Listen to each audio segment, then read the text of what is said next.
আপনি কি সফট নেচারের মানুষ? কেউ একটু কিছু বললেই মন খারাপ হয়ে যায়, ওভার থিঙ্কিং হয়, সেটা ভাবতেই থাকেন, একটুকুতেই মনে আঘাত লাগে আপনার?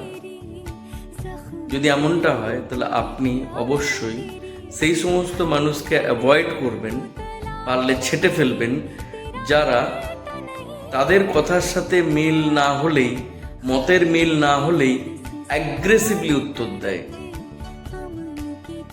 বেসিক্যালি যারা অত্যন্ত ইগোইস্টিক মানুষ, মতের মিল না হলেই অ্যাগ্রেসিভলি উত্তর দেয়, সামনের মানুষটার আঘাত লাগলো না, ভালো লাগলো না, খারাপ লাগলো, দুঃখ পেল, এটা নিজেদের কোনো বদারেশন থাকে না।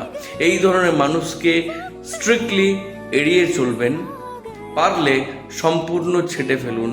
এটা ভাবার কোনো প্রয়োজন নেই সেই মানুষটা আপনার কত প্রিয়জন, কত কাছের মানুষ, কারণ আলটিমেটলি দিনের শেষে আপনার প্রিয়জন সেও প্রয়োজনটা বুঝেই চলে।